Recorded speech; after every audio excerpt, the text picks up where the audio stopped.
is the Stupid Genius, and today we are going to talk about the vitamin C, which is also known as ascorbic acid. So we have talked about all vitamin B complex, जो कि water soluble vitamins होते थे, and this is also one of the water soluble vitamins. और बाकी के जो fat soluble vitamins होते थे उसमें से क्या था D, E, A, K, right, जिसमें से हम A पढ़ चुके हैं, D, E, K बाकी है. So this one is the last vitamins जो कि water soluble है, ठीक है. So we'll see what is the RDA sources and the chemical structure, then we'll see what is the functions and digestion absorption. उसके बाद manifestation देखेंगे और scurvy के बारे में पढ़ के देखेंगे कि कैसे deficiency होती है, and then we'll end the video. So let's see what is the RDA of the vitamin C. So vitamin C की जो RDA होती है यानी कि डेली रिक्वायरमेंट जो आती है हमारी बॉडी में वो 60 to 80 मिलीग्राम्स पर डे होनी चाहिए. बट नॉर्मली कुछ लोग ऐसे भी कहते हैं कि अप्रॉक्सीमेटली 100 मिलीग्राम पर डे खाते हो तो वो that is best for your health, because this vitamin C is very important in our health, in our body. You know that vitamin A, vitamin E and vitamin C, these are the antioxidant vitamins, right? So हमारी body में आपको पता है कि free radicals बहुत ज़्यादा generate होते हैं. उन फ्री रेडिकल्स को मतलब टैकल करने के लिए वी नीड एंटीऑक्सीडेंट्स, राइट, जैसे कि ग्लूटाथायोन्स वगैरह. So glutathione along with vitamin A and C and then E, these are very important for the normal metabolism of our body and to prevent us from the oxidative damage, right? Oxidative damage का मतलब क्या? जो आपके free radicals होते हैं, right? जो free radicals होते हैं वो oxidative damage करते हैं हमारी body में. Oxidative damage can be of lipid peroxidation, can be a DNA damage, can be a protein damage और many more. उसको प्रिवेंट करने के लिए vitamin A, vitamin C, vitamin E is important and glutathione is also important. Let's see कि what are the sources of the vitamin. So the normally citrus food are the best source of this vitamin. We can also have this liver में भी होता है. Although this vitamin C is water soluble, तो इसका storage हमारी body में उतना खास नहीं होता. But you can also see कि कुछ vitamin like vitamin D is also, vitamin D वगैरह, vitamin B6 and B9, B12, वो भी क्या है नॉर्मली वाटर सोल्यूबल है but their storage can be found in the body, right. So liver is also some what a source of vitamin C but not that. Normally citrus food होता है, then the guava and the Indian gooseberry. So sources of this vitamin C is citrus fruit, that you have to remember. Citrus fruit, guava like संतरे वगैरह हो गए ना, वो भी, and Indian gooseberry. Okay, so what is the chemistry. Chemistry का मतलब क्या कि नॉर्मल केमिकल प्रॉपर्टीज़ क्या क्या हमारे विटामिन सी की. So first this vitamin C is water soluble, that is one of the chemical property. So that's why it is easily absorbed in our body. Normally बाकी सब molecules क्या होते हैं, हम जैसे प्रोटीन खाया, प्रोटीन डाइजेस्ट हुआ and then amino acid is going to be absorbed, right. So similarly हमारे बॉडी में डिफरेंट जो भी हम चीज़ें खाते हैं उनका एब्जॉर्प्शन होता है, but this as it is a water soluble, इसका एब्जॉर्प्शन रिलेटिवली बहुत ही ज़्यादा ईजिली होता है. This is true for all water soluble vitamins like most of the vitamin B complex जो कि ईजिली सॉल्युबल होते हैं और ईजिली एब्जॉर्ब भी हो जाते हैं, except this vitamin B12 and folic acids वगैरह. उनके मैकेनिज्म थोड़ी अलग होती है. मैंने लास्ट लेक्चर में विटामिन B12 का एब्जॉर्प्शन भी बताया था कि कैसे विटामिन B12 एब्जॉर्ब होता है with the help of the this R binder and Castle intrinsic factors. Now this is very strong reducing agent. So what is the strong reducing agent? That means the property of this vitamin C is oxidation and reduction reaction. So it will reduce the other compound, right? देखते हैं क्या होता है. And the structure is similar to the monosaccharides. कुछ नहीं लिखा था और लोग भी बोलते हैं कि what is the structure of this vitamin C, तो it is similar to the monosaccharides structures. Like normally हमारा जो क्या बोलते हैं उसको sugars होते हैं like sorbitol and राइबोसोम्स बोल रहा हूँ, सॉर्बिटॉल, ग्लूकोज वगैरह, फ्रुक्टोज वगैरह ऐसे. ओके, सो एक मिनट, लाइट चली गई. So what is the chemical structure of this vitamin C. This vitamin C के दो स्ट्रक्चर होते हैं, एक पहला reduce form and another is one is that dehydroxy ascorbic acid. So we know this vitamin C is also called ascorbic acid, है ना. तो इसके दो फॉर्म्स होते हैं, पहला है कि एल फॉर्म एंड एक दूसरा होता है डिहाइड्रोक्सी फॉर्म. सो जो एल एस्कॉर्बिक एसिड होता है ना वो रिड्यूस फॉर्म है, right. So it is a reduce form और active form of the vitamin C. Active form का मतलब क्या है, ये रिड्यूस फॉर्म है तो ये अपना इलेक्ट्रॉन डोनेट करके दूसरों को क्या करेगा, रिड्यूस करेगा और खुद ऑक्सीडाइज हो जाएगा. So when it donates it own electrons, तो ये क्या करेगा, अपने इलेक्ट्रॉन्स डोनेट कर देगा किसी रिएक्टिव ऑक्सीजन स्पीशीज को, राइट. किसी रिएक्टिव ऑक्सीजन स्पीशीज को ये डोनेट करके इसको क्या करेगा, रिड्यूस कर देगा और खुद क्या हो जाएगा, ऑक्सीडाइज हो जाएगा. सो what is the reduce form of this ascorbic acid, that is L-ascorbic acid, and what is the oxidized form, this oxidized form, that is dihydroascorbic acid. ठीक है, चलो. So will see what is the reactions जो कि involve होते हैं. Let's first see what is the function of the vitamin C, उसके बाद बाकी बातें करेंगे. ठीक है. So there is a mnemonic जो कि उसके नाम से ही आता है. So it is very famous. मैंने सोचा कि क्यों ना बता दिया जाए, छुपाया क्यों जाए. ठीक है. सो डिहाइड्रो स्कॉर्बेट. आप स्कॉर्बिक एसिड क्यों नहीं लिखा, कि बिकॉज एसिड जब अपना H+ डोनेट कर देता है तो वो ATE हो जाता है, राइट. सो ATE लास्ट में, तो ascorbate, dehydro ascorbate. So what is the hydro stand for, hydro stand for the hydroxylation reaction. Hydroxylation का मतलब क्या होता है, OH ग्रुप ऐड कर देना. सो बहुत ही इंपॉर्टेंट ये है कि प्रोलिन एंड लाइसिन की जो हाइड्रोक्सिलेशन रिएक्शन होती है ना, वो कैरिड आउट करता है vitamin C, right. So proline and the lysines की जो हाइड्रोक्सिलेशन रिएक्शन है, मतलब वाटर उनमें जोड़ देना. ठीक है, इसको बोलते हैं post transcriptional modification of the proline and lysine. तो इसमें हेल्प क्या होती है कि this will help in the collagen synthesis and collagen cross linking, जिसकी वजह से कोलाजिन क्या होता है, मजबूत होता है ना, स्ट्रांग होता है. तो हमारी बॉडी में मैक्सिमम कोलाजिन जो है, राइट, कोलाजिन 1 2 3 4 5 जो भी है, वो क्या है, उनमें क्या होती है, क्रॉस लिंकिंग होती है. और नॉर्मली क्रॉस लिंकिंग करता कौन है, तो प्रोलिन एंड लाइसिन. और इनकी हाइड्रोक्सिलेशन की वजह से इनमें क्रॉस लिंकिंग होती है. तो अगर हाइड्रोक्सिलेशन नहीं होगा तो क्रॉस लिंकिंग क्या होगी, नहीं होगी. तो हमारा कोलाजिन या फिर हमारी नॉर्मल बॉडी के जो प्रोटीन्स या फिर बोन या फिर कनेक्टिव टिश्यू है, उतना स्ट्रॉन्ग नहीं हो पाएंगे. तो hydroxylation reaction is very important for your bones, for your teeth, for your connective tissue to become stronger. और वो कैसे होता है, by the post transcriptional modification of the proline and lysine. ठीक है, चलो. दूसरा स्कॉर्बेट. स्कॉर्बेट में से पहला ए लेते हैं, and A will stands for that is antioxidant property. Antioxidant का मतलब क्या, it will help to reduce the other compounds like free radical species. तो फ्री रेडिकल स्पीशीज को रिड्यूस करने के लिए जो प्रॉपर्टी हम विटामिन सी की यूज़ करते हैं उसको बोलते हैं antioxidant property. Now S, A के बाद एस, तो S will stand for the steroidal hormone synthesis by the hydroxylation reaction. So see there is a steroidal hormone synthesis by the help of hydroxylation reaction.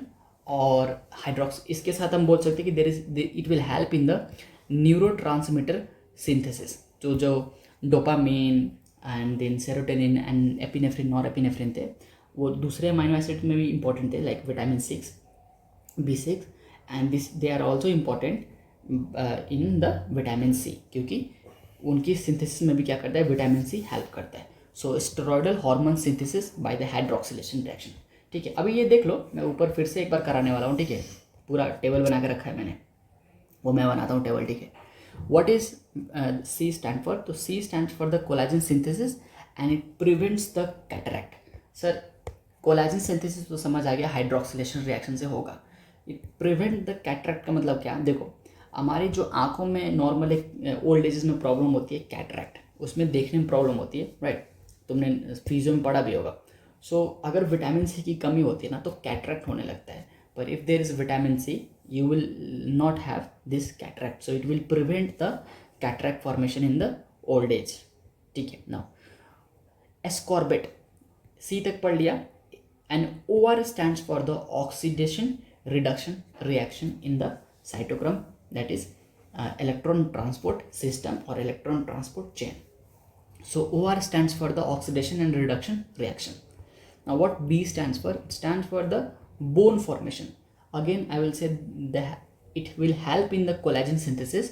उसकी वजह से teeth formation, bone formation and matrix, that is cellular matrix और क्या बोलते हैं उसको, intracellular matrix की formation में हेल्प करता है vitamin C, because vitamin C will help in the collagen synthesis and collagen is important for the your bones, your teeth, your intracellular matrix. That's why it will help in the bone formation and catalyst formation. Now what is this A and E stands for? So there is a regeneration of the vitamin A and E. See, remember, vitamin A, E and C, they are antioxidant vitamins, right? So जो C होता है ना, वो सबसे main होता है, and C will help, this vitamin C will help in the regeneration of the vitamin A and vitamin E. How? देखो, जब विटामिन A और विटामिन E अपना काम कर लेते हैं तो ये क्या हो जाते हैं, दोनों ऑक्सीडाइज हो जाते हैं, right? So they get oxidized. So what are the reduced form of these vitamins? So reduced form of this vitamin A and vitamin E, they are active form. So after their this function, वो क्या हो जाते हैं, oxidise हो जाएंगे. अब ये oxidise तो किसी काम का नहीं है, तो वापस रिड्यूस करने के लिए हमें क्या चाहिए, विटामिन सी चाहिए हमें. तो vitamin C will donate its electron and make them reduce, right? So loss of electron is oxidation and gain of electron is reduction. पता है ना, ये तो 11th में था भाई, इसमें क्या बताना, right? Now what this T stands for? Well, कुछ लोग कहते हैं कि it also help in the tryptophan metabolism, right? इसलिए वो T stands पर है, पर मैंने लिखा नहीं है क्योंकि ये बहुत ज़्यादा खुद ही हो जाता है. That's not important. अगर तुम्हें याद करना हो तो tryptophan metabolism में भी ये मदद करता है, right? So these are the main these are the main functions of the vitamin C that you have to remember. Hydroxylation reaction, antioxidant property, hormone synthesis by the hydroxylation and neurotransmitter synthesis, C से cataract prevention and collagen synthesis, oxidation and reduction in the cytochrome or ETS, ETC, then bone formation and regeneration of the vitamin E and vitamin A and E. ठीक है, चलो. Now we'll see what are the complete functions. अब हम क्या आते हैं सारे functions के ऊपर. सर ये जो येलो का आपने टिक लगाया है ज़्यादा इंपॉर्टेंट है क्या? हाँ, एटलीस्ट तुम्हें ये तो जुबान पे होनी चाहिए. अगर कोई पूछे विटामिन सी के बारे में तो ये सब याद आए ना आए, एटलीस्ट इतना सब तो याद आना चाहिए, because they are very important for the vitamin C. Now let's see what are the different functions of the vitamin C. और पहले क्या देख रहे थे, पहले एक निमोनिक था, ठीक है, जो सब लोग फॉलो करते हैं और मैक्सिमम बच्चे इतना ही याद करते हैं, ठीक है. तो I want you to remember all the functions of the vitamin C, क्योंकि क्लिनिकल प्रैक्टिस में फिर वो ज़्यादा इंपॉर्टेंट रहता है. So you just remember this, और उसके बाद से आगे भी है. What are the different functions? पहला, इम्यून सिस्टम सपोर्ट. मतलब क्या करता है, it will help in the formation of the WBC, right? So vitamin C is important for your WBC production, ठीक है. दैट्स वाई अगर तुम्हारी विटामिन सी की कमी हो जाती है बॉडी में तो इन्फेक्शंस के चांसेस बढ़ जाते हैं, राइट? लाइक जैसे कि प्रीवियस विटामिन में मैंने बताया, मैक्सिमम विटामिन की डिफिशियंसी की वजह से क्या होगा, हमारे बॉडी में इन्फेक्शन के चांसेस बढ़ जाते हैं. सिमिलरली इम्यून सिस्टम सपोर्ट कौन करता है, विटामिन सी करता है. So it will enhance the immunity by supporting the WBC production, ठीक है, यानी कि white blood cells production. Now antioxidant property, I already told you कि इट विल न्यूट्रलाइज, क्या लिखा है यहाँ पे, it will neutralise the free radicals which are there in our body and reduce the oxidative stress. Oxidative stress का मतलब क्या, जो फ्री रेडिकल्स होते हैं वो ऑक्सीडेटिव डैमेज करते हैं, like it can damage protein, DNA, RNA, उसके बाद लिपिड्स. तो जो डैमेज हो रहा है ना उसको बोलते हैं ऑक्सीडेटिव स्ट्रेस, राइट? तो they will neutralize this oxidative stress and cell damage. तो सेल डैमेज और ऑक्सीडेटिव स्ट्रेस को क्या करते हैं, मिनिमाइज करते हैं. ना collagen formation, again they are important in the collagen formation, है ना. उसकी वजह से क्या होगा, supporting the skin, cartilage and bone. हमारे स्किन में क्या होता है, कोलेजन होता है. बोन में क्या होता है, कोलेजन होता है. हमारे क्या बोलते हैं उसको, कार्टिलेज में क्या होता है, कोलेजन होता है. इंट्रासेलुलर मैट्रिक्स में क्या होता है, कोलेजन होता है. So collagen formation will support all this structure. So vitamin C are important for the support of the bone tissues and a cartilage and intracellular matrix. Okay, wound healing, how it is important in the wound healing? देखो collagen क्या करता है, collagen is important for the wound healing. जब भी तुम्हारा कोई भी cut लगता है तो देयर आर डिफरेंट तरीका जिससे वो कट भरे. अगर कट बहुत माइन्यूट है, शार्प कट है, तो सेलुलर क्या बोलते हैं, हाइपरप्लेशिया एंड हाइपरट्रॉफी की वजह से वो फील हो जाएगा गैप. जैसे तुम्हारा कट लग गया तो सेलुलर हाइपरप्लेजिया, यानी कि सेल डिवाइड होकर उसको फील कर देंगे. पर कट बहुत बड़ा लगा है, वहाँ पे उतना सेल डिवीजन नहीं हो पाएगा. उस केस में क्या होता है, फाइब्रोसिस होता है. और फाइब्रोसिस का मेन काम क्या है, मतलब वहाँ पे कोलाजन डिपॉजिट करना. So wound healing is also important. अगर कोई भी कट लग गया तो उसको हील करने के लिए हमें क्या चाहिए, कोलाजन चाहिए. और कोलाजन किससे बनता है, विटामिन सी से बनता है. दैट्स वाई वुंड हीलिंग में भी विटामिन सी का बहुत ज़्यादा इंपॉर्टेंट है. अब भाई कट लगने पर नींबू मत रगड़ने लगना वहाँ पे, ठीक है, जल के मर जाओगे. तो कट लगने के बाद क्या चाहिए, हाँ विटामिन सी चाहिए, बट सिस्टमैटिक चाहिए, टॉपिकल नहीं चाहिए। मतलब टॉपिकल का मतलब क्या, वहाँ पे लगाना, वो नहीं चाहिए। We need vitamin C systematically, मतलब क्या, ब्लड में उसका होना इंपॉर्टेंट है। So wound healing promotes tissue repair and recover by adding the collagen production. ये वाला इंपॉर्टेंट है। आयरन मेटाबॉलिज्म में बहुत इंपॉर्टेंट होता है विटामिन सी का। सी, जब भी आयरन हम बॉडी में खाते हैं, राइट, आयरन जब भी हम खाते हैं बॉडी में, तो उसकी एब्जॉर्प्शन के लिए हमारी बॉडी में एसिड का होना बहुत ज़्यादा ज़रूरी है। आयरन एब्जॉर्प्शन के लिए हमारी बॉडी में एसिड का होना बहुत ज़रूरी है। And we know vitamin C जो कि एक स्कॉर्बिक एसिड है, it is also an iron, sorry it is also an acid. तो vitamin C will increase the iron absorption. ठीक है, अब सोचो उल्टा, अगर कोई एल्कली चीज़ है तो क्या वो आयरन की एब्जॉर्प्शन की बढ़ाएगी कि कम करेगी, कम करेगा। So alkali compounds will decrease the iron absorption and acidic compounds will increase the iron absorption। और भी बहुत सारी चीज़ें होते हैं, लाइक चाय में होता है हमारे पास थायरोफाइलेट्स वगैरह, है ना, वो भी क्या करते हैं, डिक्रीज वगैरह करते हैं। तो बाद में मैं पढ़ा दूंगा, ठीक है, जब आयरन मेटाबॉलिज्म पढ़ाऊंगा। जैसे पुआ के साथ अगर हम चाय खाते हैं तो आयरन मेटाबॉलिज्म रुक जाती है, क्योंकि चाय इनहिबिट कर देता है आयरन एब्जॉर्प्शन को। नाउ सी, उसके बाद iron metabolism. So it is also important in the iron metabolism. Sir iron absorption और मेटाबॉलिज्म अलग अलग है क्या? हाँ, आयरन एब्जॉर्प्शन का मतलब क्या है, it will help in absorption of the iron. ये नॉन हीम का मतलब क्या, जो हीमोग्लोबिन के साथ जुड़ा नहीं है, यानी कि जो हम डाइट्री में ले रहे हैं ना आयरन, उसकी एब्जॉर्प्शन की बात कर रहा है, from the plant basis food adding the anaemic prevention. तो एनीमिया को प्रिवेंट करने के लिए हेल्प होता है ना। अगर हम आयरन के टैबलेट देते हैं किसी को, उसके साथ नॉर्मली विटामिन सी की टैबलेट भी देते हैं ताकि आयरन एब्जॉर्प्शन बढ़ जाए, ठीक है। पर यहाँ पे क्या लिखा है, आयरन मेटाबॉलिज्म। इसका मतलब क्या, नॉर्मली जो हम आयरन खाते हैं ना वो Fe3 के फॉर्म में होता है, राइट, रिड्यूस, हाँ Fe3 के फॉर्म में, राइट। अब इसको क्या करना है, हमें Fe2 के फॉर्म में करना है। क्यों? क्योंकि Fe2 वाला फॉर्म ही जो है जो कि ट्रांसपोर्ट होता है और स्टोर होता है। So to store the iron we need iron in Fe2 form. हमें इस फॉर्म में आयरन चाहिए, रिड्यूस फॉर्म में चाहिए, राइट। और होता है किस फॉर्म में, ऑक्सीडाइज फॉर्म में। सो हमें ऑक्सीडाइज आयरन को रिड्यूस करना है, यानी कि हमें कोई तो रिड्यूसिंग एजेंट चाहिए। तो we know that vitamin C is a good reducing agent. ये अपना इलेक्ट्रॉन इसको डोनेट करके क्या करेगा, रिड्यूस कर देगा, और विटामिन आयरन 3 को क्या कर देगा, आयरन +2 में कर देगा। So this will help in the iron metabolism by reducing iron from iron Fe+3 to Fe+2, which will help in the iron transport and storage of the iron into the protein like ferritin and transferrin। ये मैंने protein metabolism में, sorry plasma protein में सब सिखाया था, ठीक है। अब आ जाओ, जैसे कि कपर भी हेल्प करता है, सिमिलरली विटामिन सी भी हेल्प करेगा। Hydroxylation reaction, so it will serve as the cofactor in hydroxylation reactions such as the collagen synthesis and protein and lysine hydroxylation, and also the neurotransmitter synthesis like dopamine and norepinephrine। अभी समझाया ना, वही वाला है। Skin care, this is also important. We know that's vitamin A, C, E, they are क्या है, antioxidant है। और मैंने आपको समझाया था जो भी एंटीऑक्सीडेंट होते हैं उनको हम एंटी एजिंग की तरह कंसिडर कर सकते हैं, क्योंकि ये फिजियो के जो लास्ट चैप्टर में ना, वहाँ पे यही सब बात देखी है कि हम अगर हमें एजिंग को स्लो करना है तो हमें ऑक्सीडेटिव स्ट्रेस को रोकना पड़ता है बॉडी में, right. So this 3 vitamin A, C, E, they are anti ageing vitamin. मतलब क्या, इनके पास कॉस्मेटिक बेनिफिट्स होती है। ये हमारी बॉडी में रिंकलिंग को प्रिवेंट करते हैं, एजिंग को प्रिवेंट करते हैं, और ऑक्सीडेटिव डैमेज को भी प्रिवेंट करते हैं। दैट्स वाई यहाँ पे क्या लिखा है, स्किन केयर लिखा है। तो स्किन हेल्थ के लिए भी विटामिन सी क्या है, बहुत ज़्यादा इंपॉर्टेंट है। तो देखा होगा कभी कभी क्या करते हैं लोग, नींबू मुँह पर रगड़ते हैं, ठीक है, राइट। तो स्किन केयर के लिए क्या चाहिए हमें, या फिर सिट्रस फूड रहता है ना, जैसे कि खीरा वगैरह रख के सोते हैं लोग, तो वो हाइड्रेशन के लिए नॉर्मली होता है, बट कुछ लोग नींबू भी मुंह पे रगड़ते हैं।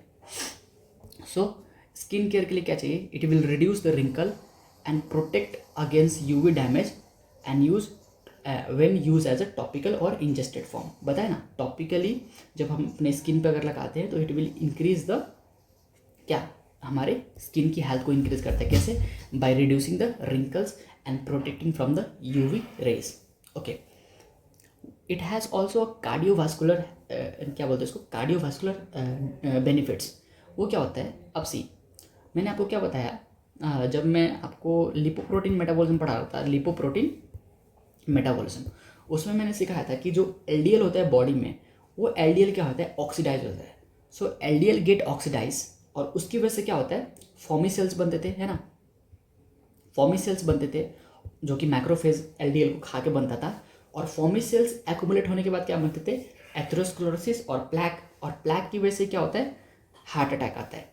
तो जस्ट इमेजिन, अगर तुम्हारे पास ऑक्सीडाइज LDL है तो तुम्हारे पास अगर रिड्यूसिंग एजेंट हो जाएगा, reducing agent like vitamin C, glutathione, vitamin A, vitamin E, vitamin C, वो सब क्या करेंगे, इस ऑक्सीडाइज LDL को क्या करेंगे, रिड्यूस कर देंगे। तो it will prevent the LDL oxidation. उसकी वजह से क्या होगा, reduce the risk of cardiovascular disease like atherosclerosis and heart attack. समझा क्या? So it also has the क्या, कार्डियोवास्कुलर हेल्थ बेनिफिट्स। ना स्कर्वी क्या होता है, मैं यहाँ पे आपको अच्छे से पढ़ाऊंगा स्कर्वी, क्योंकि ये क्लिनिकल केस भी है और नॉर्मली विटामिन C के बारे में जब भी बायोकेमिस्ट्री में पूछते हैं तो स्कर्वी के बारे में पूछते हैं। अच्छा सुनो, जो मेरे लेक्चर्स है विटामिन के पूरे, ठीक है, it is not only limited to the biochemistry, इसमें नॉर्मल फिजियोलॉजी भी है ना, मेडिसिन के भी कुछ टॉपिक्स है, and also there is a pathology. So if you are thinking कि मैं ये पढ़ के बायोकेमिस्ट्री में टॉप मार लूँगा, तो हो सकता है मार लो, पर it will also help in your medicine and then also help you in the pathology and also help you in the normal physiology, ठीक है। So my video is not limited to the biochemistry. Please मुझे किसी और से compare मत किया करो, क्योंकि मैं बहुत चीज़ ऐड कर देता हूँ, मुझे पता है अननेसेसरी चीज़ बहुत ज़्यादा इसमें है कि ये डाइजेशन वगैरह तो है नहीं सर, ये तो सिखाया नहीं, ये सिखाया नहीं, आप क्यों सिखा रहे हो, बिकॉज इट इज़ इम्पॉर्टेंट, ठीक है। आखिर बाद में यार जाकर सेकेंड ईयर में, थर्ड ईयर में जाकर पढ़ना ही है तुमको, पढ़ लो ना एक ही जगह पे। बाद में जब तुम सेकेंड ईयर में जाके इसको रिवाइज करोगे, थर्ड ईयर में जाके इसको रिवाइज करोगे, तो ये सब थोड़ी वापस से मिलेगा। बायोकेमिस्ट्री में कम लिखा है। आ जाओ, स्कर्वी। तो व्हाट इज स्कर्वी, मैं थोड़ी देर में समझाता हूँ। It also have eye benefits. Eye में मैंने आपको क्या सिखाया, it will prevent the cataract formation. So देखो यहाँ पे, it may reduce the risk of cataract formation, ठीक है, जो कि नॉर्मली एज रिलेटेड डिजनरेशन होता है। नॉर्मली क्या होता है, ओल्ड एजेस में ज़्यादा देखा जाता है कैटरैक्ट को, तो कैटरैक्ट प्रिवेंशन के लिए vitamin C is also a good thing, ठीक है।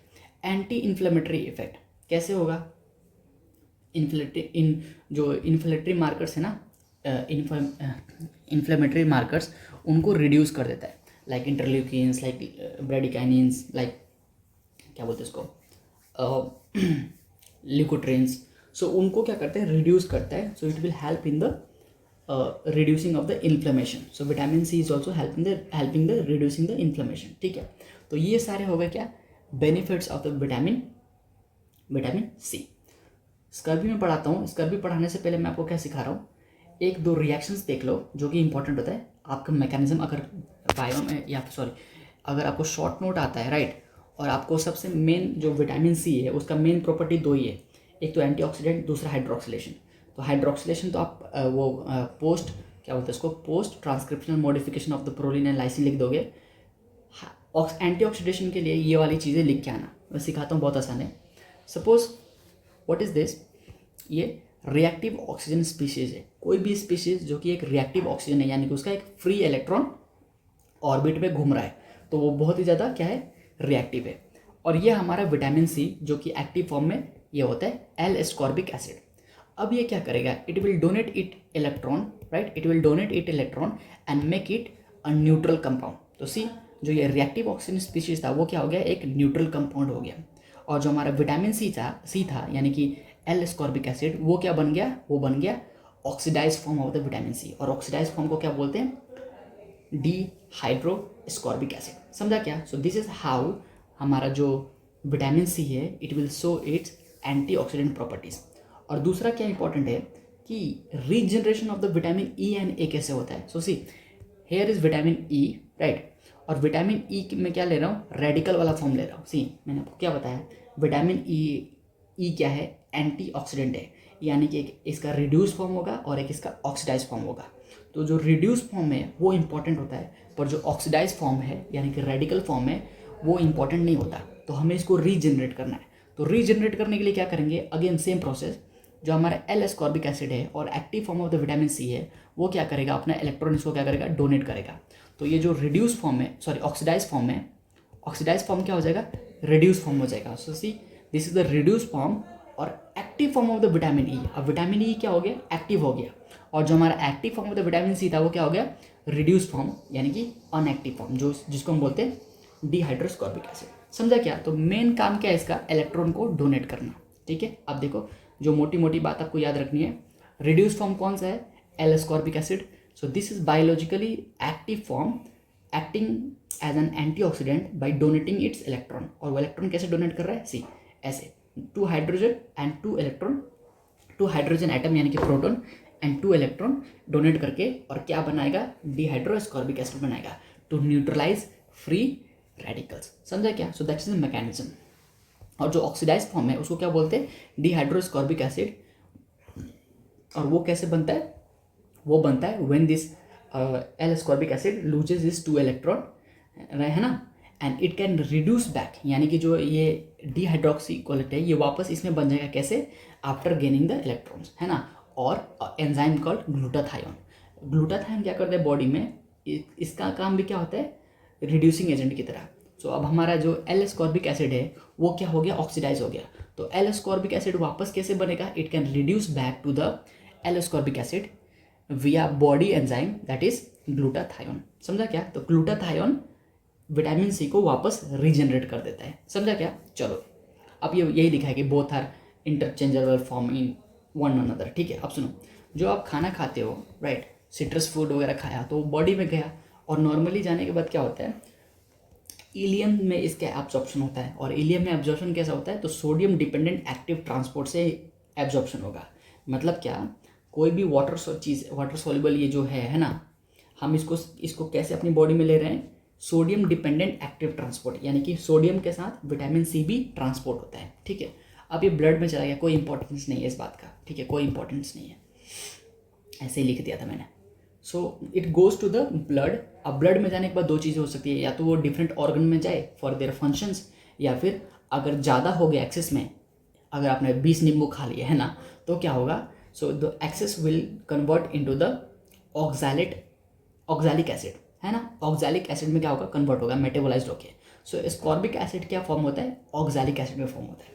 ये बात याद रखनी है। कौन सी बात, ये बात कि if there is excess of vitamin C, ठीक है, तो आपको पता है कि ये वाटर सोल्यूबल विटामिन है, हमारी बॉडी में स्टोर नहीं होता, तो हम इसको क्या करेंगे, एक्सक्रीट कर देंगे। और आपने लेक्चर नंबर 3 देखा होगा, तो मैंने उसमें सिखाया है कि वाटर सोल्यूबल विटामिन की जो टॉक्सिसिटी है वो भी बहुत कम होती है। क्यों? क्योंकि they are not store in our body. So ascorbic acid is going to be release in the form of oxalic acid, है ना। तो ऑक्सैलिक एसिड किडनी से होके यूरिन में चला जाएगा। तो जस्ट इमेजिन, अगर ऑक्सैलिक एसिड का लेवल बहुत ज़्यादा है तो आपके कौन से स्टोन होने के चांसेस ज़्यादा हैं, ऑक्सैलेट स्टोन। समझा क्या? तो ऑक्सैलेट स्टोन होने के चांसेस आपकी बॉडी में ज़्यादा हो जाएंगे if there is a increase level of the oxalic acid और increase level of the vitamin C. समझा क्या? ऑल्दो बहुत रेयर कंडीशन है, बट हो सकता है। तो डाइजेशन एब्जॉर्प्शन भी हो गया, ये भी हो गया। Let's see what is the scurvy, right. Scurvy क्या है?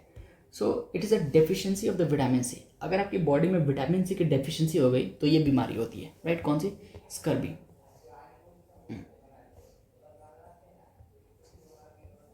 देखो, स्कर्बी प्रिवेंशन, यानी कि जो स्कर्बी हुई है उसको प्रिवेंट करने के लिए हम विटामिन सी क्या कर सकते हैं, दे सकते हैं, राइट। तो प्रिवेंट स्कर्बी, है ना, जो कि एक डिजीज है caused by the vitamin C की डेफिशिएंसी से। तो विटामिन सी की डेफिशिएंसी से कौन सी डिजीज होती है? स्कर्बी होती है। तो सर और कोई डिजीज नहीं हो सकती क्या? हो सकती है, क्लिनिकल फीचर होंगे उस डिजीज के। जैसे कि मुझे एक बात बताओ, क्या आयरन मेटाबॉलिज्म सिर्फ विटामिन सी पर डिपेंडेंट है? नहीं, और भी चीज़ों पर डिपेंडेंट है। तो विटामिन सी के केस में जरूर नहीं कि आयरन मेटाबॉलिज्म डिस्टर्ब ही होगा, क्योंकि iron metabolism depends on other things, है ना। अगर कोई एक चीज़ सिर्फ विटामिन सी पे डिपेंडेंट होती है ना, विटामिन सी पे डिपेंडेंट होती, तब कहते हैं ना कि हम विटामिन सी की डेफिशिएंसी की वजह से वो चीज़ हो गई। पर यहाँ पे जितने भी चीज़ लिखे पड़े हैं, मैक्सिमम चीज़ें और भी चीज़ों पे क्या करते हैं, डिपेंडेंट होती है। तो अगर उनके लिए बीमारी लाना हो तो उसके लिए हमें वो सारी चीज़ें ख़त्म करनी पड़ेंगी। जैसे antioxidant property, it can also show by vitamin A, vitamin E, उसके बाद ग्लूटाथायोन, है ना। तो जरूरी नहीं कि एंटीऑक्सीडेंट की वजह से हमें कोई रेडिकल डैमेज मिलेगा हमारी बॉडी में अगर विटामिन सी कमी हो गई। Similarly wound healing, it is not complete dependent on the vitamin C. और भी फैक्टर्स होते हैं। आयरन मेटाबॉलिज्म और भी फैक्टर होते हैं, पर हाइड्रोक्सिलेशंस वगैरह ये इंपॉर्टेंट है, राइट। तो हाइड्रोक्सिलेशंस वगैरह इंपॉर्टेंट है ना। उसके बाद हाइड्रोक्सिलेशन से ही कोलेजन सिंथेसिस होता है, तो वो भी इंपॉर्टेंट है ना। तो कोलेजन सिंथेसिस में फ़र्क पड़ सकता है। पर skin health again it is also important, the zinc, selenium, because selenium is also antioxidant mineral. तो सेलेनियम, जिंक, उसके बाद vitamin A, E, vitamin B12, vitamin B9, B2, B6, B3, vitamin B7, वो सब भी इंपॉर्टेंट है skin care के लिए। So maximum of the things जो यहाँ पे लिखा है it will depend on other properties also, other minerals और nutrients also. So that's why उनकी डेफिशिएंसी, इसकी डेफिशिएंसी होने की वजह से ज़्यादा चीज़ें देखने के लिए नहीं मिलती।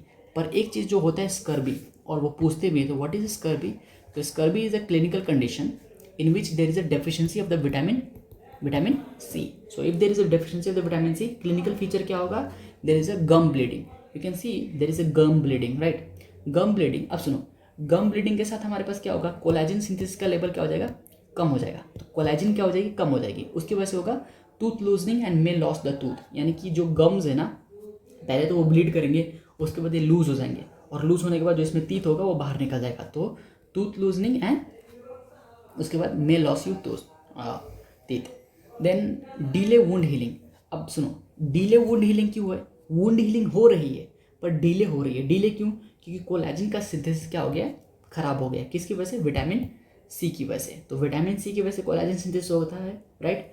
अब कोलेजन सिंथेसिस हो नहीं रहा, उसकी वजह से वुंड क्या होगा, डीले होगा हील होने में, राइट। ये डायबिटीज़ मेलाइटिस में भी ऐसा ही होता है। अगर डायबिटीज़ मेलाइटिस में किसी को वुंड हो गया ना, घाव हो गया, या फिर कोई भी चोट लग गई उसकी वजह से कोई घाव हो गया, तो उसको हील होने में बहुत टाइम लगता है।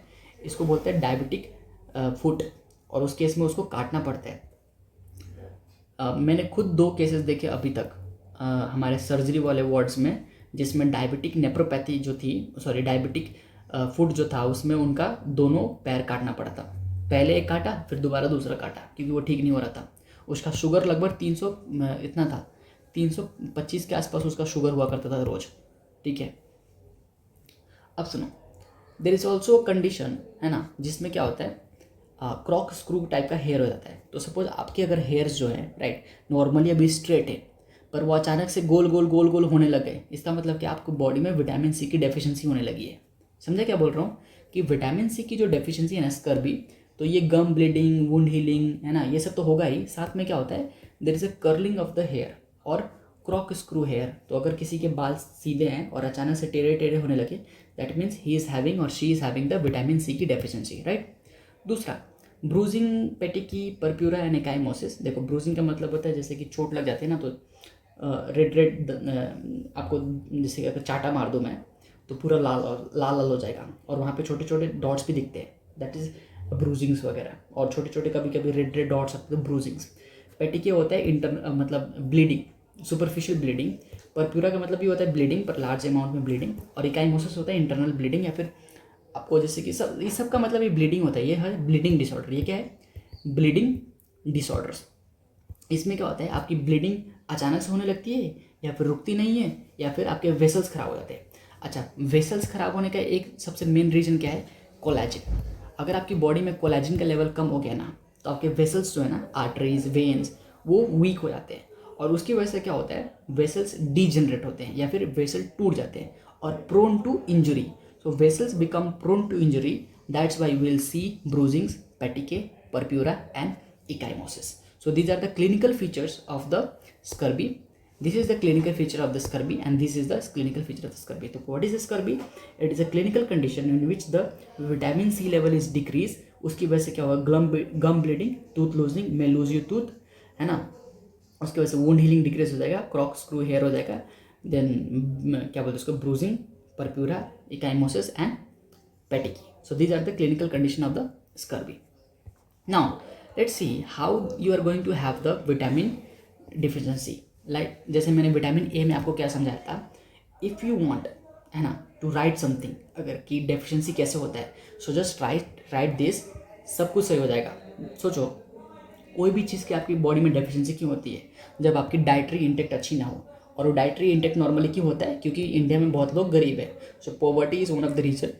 Second reason is kind of a malnutrition और माल एब्जॉर्प्शन सिंड्रोम. जैसे माल न्यूट्रिशन सिंड्रोम, उसमें क्या होता है, बॉडी में हमारी बॉडी में न्यूट्रिशन ही नहीं जाती, जैसे कि क्वासिकर एंड मरासमस। तो ये दोनों बच्चों की फोटोज़ देखी है ना, ये पढ़ के जाना एग्जाम में, ये बहुत पूछते हैं।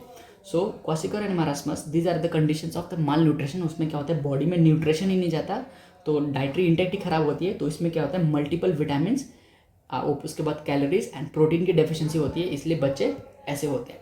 दूसरा, माल एब्जॉर्प्शन सिंड्रोम, की बॉडी में अब्जॉर्ब ही नहीं हो रहा, और उसके 3 रीजन है। पहला, या तो लीवर खराब हो गया, लीवर में से जो हमारे नॉर्मली बाइल सॉल्ट्स निकलते हैं वो इमाल्सिफिकेशन के लिए इंपॉर्टेंट होता है, तो इसकी वजह से क्या होता है, फैट सॉल्युबल जो विटामिन है उनकी डेफिशिएंसी हो जाती है। दूसरा, जीआईटी में प्रॉब्लम, जीआईटी डिसफंक्शन, लाइक जैसे कि कैंसर हो गया है ना, जीआईटी काट के निकाल दिया, डायरिया इन द एड्स और क्रॉन्स डिजीज, उसके बाद हम बोल सकते हैं ulcerative colitis, even the coeliac disease. This all condition will cause the decrease in the nutrient of the nutrient. So decrease in the nutrient, उसकी वजह से क्या होगा, हमें डेफिशिएंसी हो जाएगी उस न्यूट्रिएंट की। It can be protein, it can be calories, it can be minerals, it can be vitamin. So ये सारे चीज़ों का रीज़न एक ही है, ठीक है।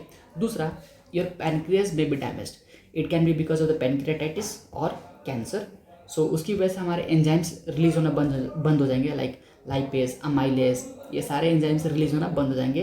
तो हमारी बॉडी में फैट की deficiency along with the fat soluble vitamin की deficiency, along with the carbohydrates या फिर कैलोरी डेफिशिएंसी, राइट। सो ये सारे केसेस है जो मैंने आपको पहले भी सिखाए हैं, तो ये सब लिख देना। It is true for the maximum nutrient, not all nutrient, but maximum nutrient के लिए क्या होता है, ये ट्रू होता है। सो ट्रीटमेंट के लिए क्या दोगे स्कर्वी में, जस्ट गिव द विटामिन, और ये भी ट्रू फॉर एवरीथिंग। अगर किसी भी चीज़ की डेफिशिएंसी है, उसकी वजह से कोई बीमारी हो रही है, तो वो चीज़ दे दो, ठीक हो जाएगी। सो दैट्स इट, चलो बाय बाय।